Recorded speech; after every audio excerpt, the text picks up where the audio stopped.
அன்பானவர்களுக்கு வணக்கம். நம்ம சின்ன மருமகள் சீரியலில் ஐஸ்வர்யாவையும் சேதுவையும் ஒன்றா சேர்த்து வைக்கிறதுக்காக ஈஸ்வரி திட்டம் போட்டு 2 குழந்தையுமே சேது கிட்டேருந்து பிரிச்சுட்டாங்க. சேது ஐஸ்வர்யாவோட ஒன்று சேரணும் அப்படிங்கிறதுக்காக ஈஸ்வரி போட்ட பிளான் அப்படியே ரிவர்ஸாக ஈஸ்வரி கிட்டேயே திரும்புது. ஈஸ்வரிக்கே பேக் ஃபயர் ஆகுற மாதிரி அவங்க திட்டத்தில் அப்படி என்ன குறை வந்துச்சு தெரிஞ்சுக்கிறதுக்கு முன்னாடி இந்த வீடியோக்கு ஒரு லைக் போட்டுக்கோங்க. ஸோ பார்த்தீங்கன்னா இந்த ஈஸ்வரி என்னடி குழந்தைய கருப்புக்கிட்டையும் மலர்கிட்டையும் கொடுத்து அனுப்பிட்டு நீயும் சேதுவும் சந்தோஷமாக ஒரு வாரம் இருக்கலான்னு சேதுக்கிட்ட சொல்ல வேண்டியதானா அப்படின்னு மறுபடியும் ஈஸ்வரி ஐஸ்வர்யாவை தூண்டி விட, நீங்கள் வேற குழந்தைய பிஞ்சு அவருக்கு இருக்க முடியாது அப்படின்னு மீனாட்சியை அவர்கிட்டயே வச்சுக்கிட்டாரு.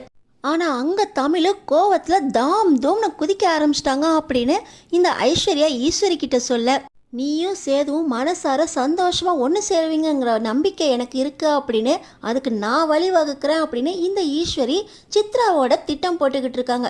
சித்ரா பார்த்திங்கன்னா அதில் அவள் தாம் தூம்னு குதிக்கிறதுக்கு என்ன இருக்குது, அவகிட்ட தான் இப்போ அழகர் இருக்கால, இப்போ என்ன 2 குழந்தையுமா நம்மள்கிட்ட இருக்குது அப்படின்னு இந்த சித்ரா வாயை விட, 2 குழந்தை நம்மகிட்ட இருந்தால் இந்த தமிழ் என்ன பண்ணுவா அப்படின்னு சொல்லி இந்த ஈஸ்வரி சித்ராவோட சேர்ந்துக்கிட்டு நேராக நம்ம தமிழ் வீட்டுக்கே போகிறாங்க. அங்கே பார்த்தீங்கன்னா செல்லப்பாண்டியும் வசந்தியும் மதுரையில் ரைஸ் மில்லுக்கும் ஒரு வேலைக்காகவும் போயிடுறாங்க. 2 அம்மாச்சியும் பார்த்தீங்கன்னா ரூமில் தூங்குறாங்க, ரொம்ப அசதியாக இருக்குது அப்படின்னு. நம்ம தமிழ் கோவத்தோடு நான் குளிச்சுட்டு வரேன், அழகரு என் குழந்தை, இவங்க இப்படி இன்ஃபார்ம் பண்ணாமல் விட்டுட்டாங்களே, 2 குழந்தைக்கும் ஜுரம் வந்ததுனால அவங்க இவ்வளோ தூரம் லாங் ட்ராவல் பண்ண முடியல அப்படின்னு, இல்லை அவசர காரணத்தினால எங்களால் வர முடியல அப்படின்னு இன்ஃபார்ம் பண்ணியிருக்கலாம்ல, பஞ்சாயத்து தீர்ப்பை மீறி இவங்க எப்படி முடிவு எடுக்கலாம் அப்படின்னு நம்ம தமிழ் இருக்கிற கோவத்தில், தனோ நீ குழந்தைய பார்த்துக்கோ நான் குளிச்சுட்டு வரேன் அப்படின்னு போயிடுறாங்க.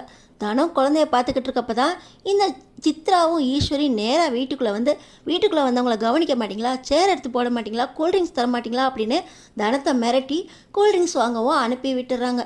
இந்த நேரத்தில் அம்மா நம்ம பாட்டு அழகரை தூக்கிட்டோம்னா இவ போலீஸ்கிட்ட கம்ப்ளைண்ட் கொடுத்துட மாட்டாளா அப்படின்னு சித்ரா கேட்க, அதுக்கு தான் ஒரு லெட்டர் எழுதி வச்சுருக்கேன்ல, அதை குழந்தையோட தலைப்பக்கத்தில் வச்சிரு அப்படின்னு சொல்லிட்டு குழந்தைய தூக்கிட்டு வந்துடுறாங்க. இன்னொரு பக்கம் ஈஸ்வரியும் சித்ராவும் எங்கே போயிருப்பாங்க அப்படின்னு மோகனா சாவித்திரி கிட்ட விசாரிக்க, அவங்க எந்த நேரத்தில் என்ன பண்ணுவாங்கன்னு அவங்களுக்கு தான் வெளிச்சம் அப்படின்னு சொல்லிக்கிட்டு இருக்கும்போதே குழந்தையோட உள்ளே வரதை பார்த்து, இப்படி பண்ணால் தமிழுக்கு கோபம் வராதா அப்படின்னு அவங்க அங்கே பதறி போயிடுறாங்க.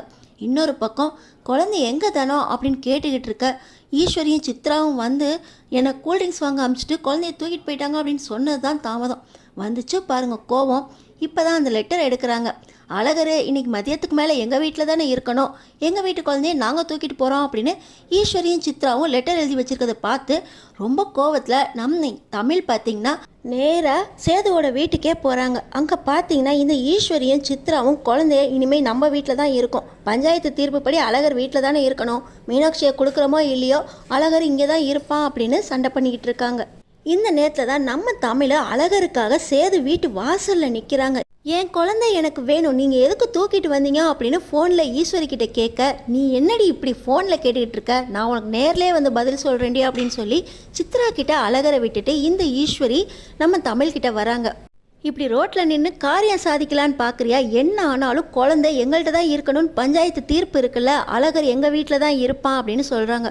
அதுபடி பார்த்தா நீங்கள் மீனாட்சி என்கிட்ட கொடுத்துருக்கணும்ல, மீனாட்சியை திருப்பி கொடுக்காத வரைக்கும் அழகர் என்கிட்ட தானே இருக்கணும் அப்படின்னு சொல்லி நம்ம தமிழ் கேட்க, என்கிட்ட இந்த சட்டமெல்லாம் பேசாத, குழந்தை எனக்கிட்ட தான் இருப்பான், 2 குழந்தையும் இனிமேல் உங்ககிட்ட வந்து பிரிக்கிறது தான் என் வேலை, உனக்கு 2 குழந்தையும் கிடையாதுரே அப்படின்னு ஈஸ்வரி ரொம்பவே தமிழை தூண்டி விடுறாங்க.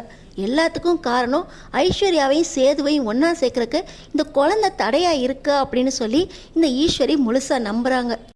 தமிழோட கோவத்தை தூண்டி விட்டால் எப்படியாவது 2 குழந்தைங்களையும் அவளே வச்சுக்குவா, அப்போ சேதுவுக்கு குழந்தை ஞாபகத்தை நம்ம கொஞ்சம் கொஞ்சமாக அழிச்சிட்டு ஐஸ்வர்யாவை அந்த இடத்துல சேதுவோட சேர்த்து வச்சிடலாம் அப்படின்னு பிளான் பண்ணி தான் இந்த ஈஸ்வரி 2 குழந்தைங்களையுமே இங்கே கூட்டிகிட்டு வந்திருக்காங்க. நம்ம தமிழ் எப்படியாவது குழந்தைய மீட்டணும் அப்படிங்கிறதுக்காக பஞ்சாயத்திட்ட புகார் பண்ணுறப்ப, நாங்கள் இப்போயே ராஜாங்க ஐயாட்ட ஃபோனை பண்ணி குழந்தைய கொண்டு வர சொல்கிறோம்மா, நீ கவலைப்படாதா அப்படின்னு சொல்லி பஞ்சாயத்து ராஜாங்க ஐயாவுக்கு ஃபோன் பண்ணுறாங்க. ராஜாங்க ஐயா இப்போ மீனாட்சி எங்ககிட்ட இருக்கிற மாதிரி அழகர் அவங்கள்ட்ட இருக்குல்ல அப்படின்னு கேட்குறாங்க. ஆனால் உங்கள் வீட்டில் ஈஸ்வரி இப்படி குழந்தைய தூக்கிட்டு வந்துட்டாங்க, ஒரு பெத்த தாய்கிட்டேருந்து ஒரு குழந்தைய பிரித்து கொடுத்ததே தப்பு, இப்போ 2 குழந்தையும் பிரித்து வச்சுருக்கீங்க, நீங்கள் நேராக மதுரைக்கு வாங்க அப்படின்னு பஞ்சாயத்தில் சொல்ல, ஈஸ்வரி மேலே ராஜாங்கம் சேது அப்படின்னு எல்லாருக்குமே கோவம் வருது. இப்படி அவசர அவசரமாக குழந்தைய தூக்கிக்கிட்டு நம்ம எப்படி ட்ராவல் பண்ணுறது, குழந்தைக்கு இப்போ தான் ஜுரம் கம்மியாக இருக்கா அப்படின்னு சேது கோவப்பட, இப்போ பார்த்தீங்கன்னா ஈஸ்வரி மேலே ஐஸ்வர்யாவுக்கே கோவப்படுது.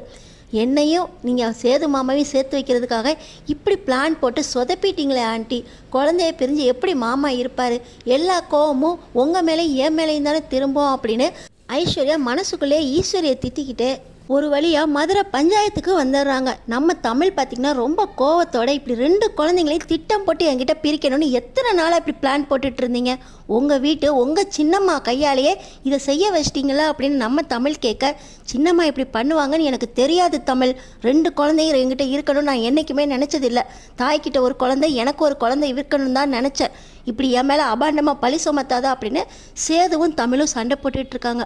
பார்த்திங்கன்னா ராஜாங்கம் எல்லா தப்பும் என் மேலே தான், நான் நேற்றே இன்ஃபார்ம் பண்ணியிருக்கணும், ரொம்ப லேட் ஆகிடுச்சேன்னு என்னால் இன்ஃபார்ம் பண்ண முடியல, இன்னைக்கு காலையிலையும் பண்ணாதது என் தப்பு தான், பஞ்சாயத்துக்கிட்ட மன்னிப்பு கேட்டுக்கிறேன், ஆனால் ஒரு தாய்கிட்டேருந்து ஒரு குழந்தைய இப்படி அபாண்டமாக பிரிக்கணும்னு எப்போவும் நாங்கள் நினச்சதே கிடையாது, ஈஸ்வரி பண்ணதுக்காக ஈஸ்வரியை நான் கண்டிப்பாக தண்டனை கொடுப்பேன் அப்படின்னு ராஜாங்க ஐயா சொல்கிறாங்க.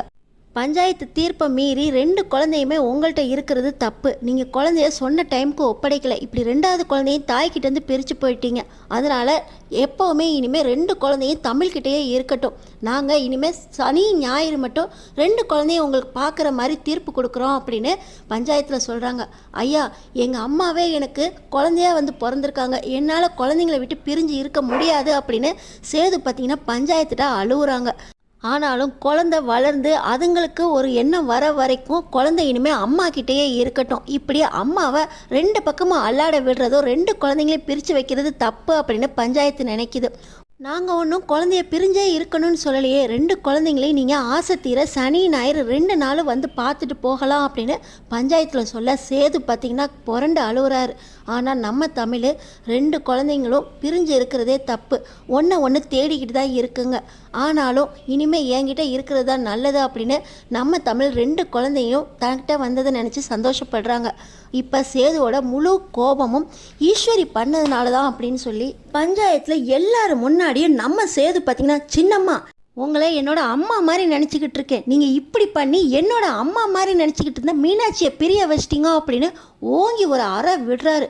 பார்த்திங்கன்னா ஈஸ்வரி, எல்லாமே உன் நல்லதுக்காக தான் சேது பண்ணேன், உனக்குன்னு ஒரு குழந்தை வராமலா போக போகுது, நீயும் ஐஸ்வர்யாவும் சந்தோஷமாக வாழணும் அப்படின்னு சொல்ல, ஐஸ்வர்யா பார்த்திங்கன்னா, என்ன நினச்சிக்கிட்டு இருக்கீங்க ஆண்டி, குழந்தைங்க மேலே அவர் உயிரே வச்சுக்கிட்டு இருக்காருன்னா நான் பொறுமையாக காத்துக்கிட்டு இருக்கேன், நாங்கள் 2 பேரும் சந்தோஷமாக வாழணும் அப்படிங்கிறதுக்காக அவரோட சந்தோஷத்தை கெடுத்துட்டீங்க, இப்படிப்பட்ட சந்தோஷம் எனக்கு வேண்டாம் அப்படின்னு ஐஸ்வர்யா சொல்ல, நீங்கள் சும்மா இரு ஐஸ்வர்யா, யாருக்காகவும் எதுக்காகவும் ஏன் குழந்தைங்கள நான் பிரிஞ்சு இருக்கணும்னு அவசியம் இல்லை, அந்த சூழ்நிலையில் எனக்கு கொண்டு வந்துட்டீங்கல்ல, இனிமேல் நீங்கள் எங்கள் குடும்பத்தில் இருக்கவே கூடாது, நான் எப்படி என் குழந்தைங்கள பிரிஞ்சு கவலைப்பட்டுக்கிட்டு இருக்கனோ அதே போல் உங்கள் பிள்ளைங்களை பிரிஞ்சும் நீங்கள் கவலைப்படணும், இனி சித்ரா எங்கள் வீட்டில் தான் இருப்பா, நீங்கள் வீட்டை விட்டு வெளியே போங்க அப்படின்னு சேது சொல்கிறாரு. என்னப்பா சொல்கிற, சித்ராவை நான் எதுக்கு பிரியணும், என் பொண்ணை பிரிஞ்சு இருக்கணும்னு எனக்கு எந்த அவசியமும் இல்லை, சித்ரா எங்கே இருக்காளோ அங்கே தான் நான் இருப்பேன், உன் வீட்டை விட்டு போன்னு சொல்கிறதுக்கு உனக்கு எந்த உரிமையும் இல்லை, அதெல்லாம் அவர் பார்த்துக்கட்டும் அப்படின்னு சொல்லி ராஜாங்கம் பார்க்க, இப்போ பார்த்திங்கன்னா, இல்லை நீ எதை பண்ணாலும் ஒரு பிரச்சனையை இழுத்துக்கிட்டே வர, என் பையன் எடுத்த முடிவில் தப்பே இல்லை, உனக்கு ஒரு தண்டனை கொடுக்கணும், என் பிள்ளை சேது எப்படி அவன் பிள்ளைங்களை பிரிஞ்சு வருத்தப்படுறானோ அதே போல் நீயும் உன் பிள்ளைங்களை பிரிஞ்சு வருத்தப்படணும், அதுக்கு அவன் சொன்னது சரிதான், சித்ரா இங்கே இருக்கட்டும், நீ வீட்டை விட்டு வெளியே போய் ஈஸ்வரி அப்படின்னு சொல்லி ராஜாங்க ஐயாவும் சொல்ல, ஈஸ்வரி பார்த்திங்கன்னா, சித்ரா உன்னை பிரிஞ்சு என்னால் எப்படி இருக்க முடியும் அப்படின்னு சித்ரா அழுகுறாங்க. அம்மா நானும் உன் கூடயே வந்துடுறேம்மா, இவங்க யாரும்மா சொல்கிறது நான் உன் கூட இருக்கக்கூடாது அப்படின்னு சித்ரா அழுகுறாங்க. பார்த்திங்கன்னா ஈஸ்வரி, நீயாவது இங்கே இரு, எங்கே போகிறது என்னன்னு தெரியாமல் நான் தெருவில் அலையிற மாதிரி நீ அலையக்கூடாது சித்ரா அப்படின்னு சொல்லி ஈஸ்வரி அழுக, இன்னொரு பக்கம் 2 பிள்ளைங்களையும் சேர்த்து வச்சதுக்கு ரொம்ப நன்றிங்க ஐயா அப்படின்னு நம்ம தமிழ் பஞ்சாயத்துக்கு நன்றி சொல்ல, சேது பார்த்திங்கன்னா, எங்கள் அம்மாவை பிரிஞ்சு என்னால் இருக்க முடியாது தமிழ், நீயாவது புரிஞ்சுக்கோ, மீனாட்சியை என்கிட்ட கொடுத்துற அப்படின்னு நம்ம தமிழ்கிட்ட சேது கேட்குறாரு. ஈஸ்வரியையும் சித்ராவையும் பிரித்தது ரொம்ப நல்லா இருக்கு அப்படின்னு நினைக்கிறவங்க அடுத்தடுத்து என்ன நடக்க போகுதுன்னு தெரிஞ்சுக்கிறதுக்கு நம்ம சேனலை சப்ஸ்கிரைப் பண்ணி தொடர்ந்து பாருங்கள்.